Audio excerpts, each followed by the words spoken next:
Hello दोस्तों, आज का चैप्टर खान सर के पॉलिटी बुक से है। तो शुरू करते हैं पहला क्वेश्चन से। भारत का संविधान भारत को कैसे वर्णित करता है? यह करता है राज्यों का संघ।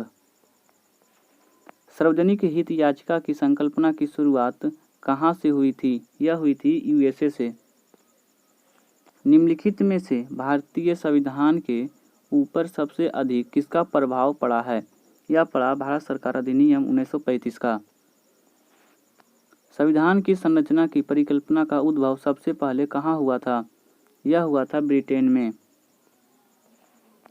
किस देश ने सबसे पहले विश्व को लिखित संविधान दिया? यह दिया अमेरिका। विश्व में लिखित संविधान किस देश का सबसे विस्तृत है? यह है अपना भारत का। संविधान सभा के संबंध में निम्नलिखित में से कौन सा कथन सही है? वह वयस्क मताधिकार पर आधारित नहीं था, प्रत्यक्ष निर्वाचित से प्रमाणित हुआ, बहुदलीय निकाय था, वह कई समितियों के माध्यम से काम करता था। यानी 1 और 4 सही है। भारत का संविधान 1950 को लागू हुआ। यह लागू हुआ 26 जनवरी को। भारत एक संप्रभु लोकतांत्रिक गणराज्य बना। यह बना 26 जनवरी 1950 को। संविधान सभा द्वारा भारत के संविधान को तैयार करने के लिए कितनी समितियों का गठन किया गया था? यह किया गया था 17 समिति को। प्रजातंत्र की जड़ें निम्न द्वारा नष्ट की जा सकती है। यह नष्ट की जा सकती है साम्यवाद से। भारतीय संविधान है तो यह है बहुत कठोर, कठोर, लचीला, अशांत, कठोर और अशांत, लचीला, उपयुक्त में से कोई नहीं। तो यह हो जाएगा उपयुक्त में से कोई नहीं। भारत एक धर्मनिरपेक्ष देश है। इसका तात्पर्य है उसका कोई राज्य स्तर पर धर्म नहीं है। स्वतंत्र होता है तो राज्य जहाँ पर अध्यक्ष वंशानुगत रूप से ना हो वह स्वतंत्र होता है। कैबिनेट मिशन प्लान के अधीन बनी संविधान सभा में कितने सदस्य थे? तो सदस्यों की संख्या 389 थी। बेवेल योजना की असफलता का मुख्य कारण क्या था? इसका मुख्य कारण था कांग्रेस तथा मुस्लिम लीग के मध्य सहमति न हो पाना। भारत का संविधान 26 जनवरी 1950 को प्रख्यापित किया गया था क्योंकि इस दिन को 1929 से स्वतंत्रता दिवस के रूप में मनाया जाता था। संविधान के निर्माण में निम्न में से कौन सा दल शामिल नहीं था? तो हिंदू महासभा नहीं शामिल था। निम्नलिखित में से कौन सा दल भारतीय संविधान सभा के संबंध में नहीं था? तो हिंदू महासभा नहीं था। हमारा देश का संवैधानिक नाम क्या है? तो भारत अर्थात इंडिया। स्वतंत्र भारत के प्रथम कानून मंत्री कौन थे? तो कानून मंत्री थे BR अम्बेडकर। सर्वोच्च न्यायालय ने किस मुकदमे में यह बनाए रखा कि प्रस्तावना संविधान का भाग नहीं है? तो यह था बेरूबरी मुकदमा। गीत जन गण मन को भारत के राष्ट्रगान के रूप में किस वर्ष स्वीकृत किया गया था? यह किया गया था 1950 में। भारत का अंतिम अंग्रेज वायसराय कौन था? तो यह था लॉर्ड माउंटबेटन। स्वतंत्रता प्राप्ति के पश्चात भारतीय संविधान कांग्रेस का पहली बार विभाजन कब हुआ? यह हुआ 1969 को। कथन ए पूना समझौता ने सांप्रदायिक अवार्ड का प्रयोजन विफल कर दिया।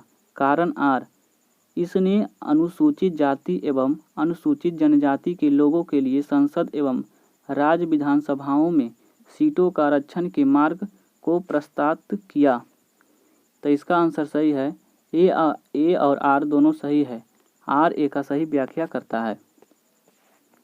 निम्नलिखित में से किसका सबसे अधिक प्रभाव भारतीय संविधान के आपातकालीन उपबंध के ऊपर है?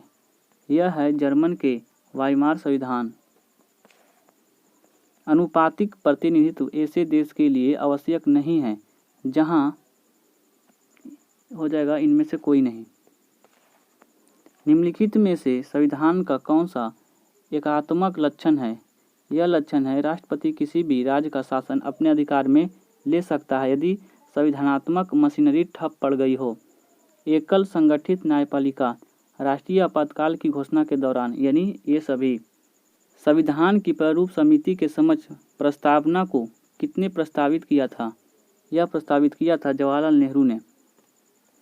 प्रस्तावना में उपयोग किए गए शब्द समाजवाद और धर्मनिरपेक्ष, यह जोड़ा गया 42वां संविधान संशोधन 1976 को। निम्नलिखित में से कौन सा भारत को एक धर्मनिरपेक्ष राज्य बताता है? यह बताता है संविधान की प्रस्तावना। भारतीय संविधान की मुख्य प्रस्तावना है तो यह है विचार, विश्वास, धर्म और अभिव्यक्ति। निम्न में से कौन सा भारतीय संविधान का प्रस्तावना का भाग नहीं है? तो यह नहीं है फेडरलिज्म। प्रस्तावना की वह प्रावधान जो सभी वयस्क नागरिकों को मतदान का अधिकार प्रदान करता है यह कहलाता है प्रजातंत्र। संविधान के उद्देशिका में क्या वर्णित है? इसमें वर्णित है समाजवादी, पथनिरपेक्ष, लोकतांत्रिक और गणराज्य। भारतवर्ष ने एक बलशाली केंद्र के साथ संघीय पद्धति की धारणा कहाँ से ली है? यह ली गई है कनाडा से। निम्नलिखित में से कौन सी एक विशिष्टता संविधान निर्माताओं द्वारा संयुक्त राज्य अमेरिका के संविधान से लिया गया है? यह लिया गया है न्यायिक पुनर्विलोकन, मूलभूत अधिकार, सर्वोच्च न्यायालय के न्यायाधीशों को बर्खास्तगी, यानी उपरोक्त सभी। भारतीय प्रशासनिक ढांचा का मॉडल निम्नलिखित में से किस देश से लिया गया है? यह लिया गया है ग्रेट ब्रिटेन से। बिहार राष्ट्रभाषा परिषद घटना का गठन कब हुआ? यह हुआ 1950 को। भारतीय शासन व्यवस्था में एक प्रतिनिधित्व एवं लोकप्रिय घटक को समाविष्ट करने का प्रथम प्रयास किसके द्वारा किया गया था? यह किया गया था भारतीय परिषद एक्ट 1861 में। निम्नलिखित में से कौन सा भारत के समस्त ब्रिटिश संवैधानिक प्रयोगों में से सबसे आपातकालीन सिद्ध हुआ? यह सिद्ध हुआ ईस्ट इंडिया एक्ट 1784।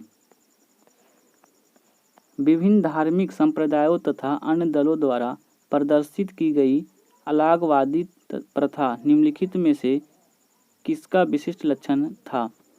यह लक्षण था भारत सरकार अधिनियम 1919 का। संविधान सभा के सदस्यों ने भारत के संविधान का प्रारूप तैयार किया था। यह तैयार किया था विभिन्न प्रदेशों के विधानसभाओं से चयनित लोग। इनमें से कौन जुलाई 1946 में गठित संविधान सभा के सदस्य नहीं थे? तो यह सदस्य नहीं थे महात्मा गांधी। भारत की संविधान सभा के अस्थायी सभापति के अध्यक्ष कौन थे? यह अध्यक्ष थे श्री सच्चिदानंद सिन्हा। संविधान का मसौदा तैयार करने वाली समिति के अध्यक्ष कौन थे? यह अध्यक्ष थे उपयुक्त में से कोई नहीं। निम्नलिखित में से कौन भारत के संविधान निर्मित सभा में संवैधानिक सलाहकार था? यह था BN राव। 11 दिसंबर 1946 को किसे संविधान सभा का अस्थायी अध्यक्ष चुना गया था? यह चुना गया था डॉक्टर राजेंद्र प्रसाद को।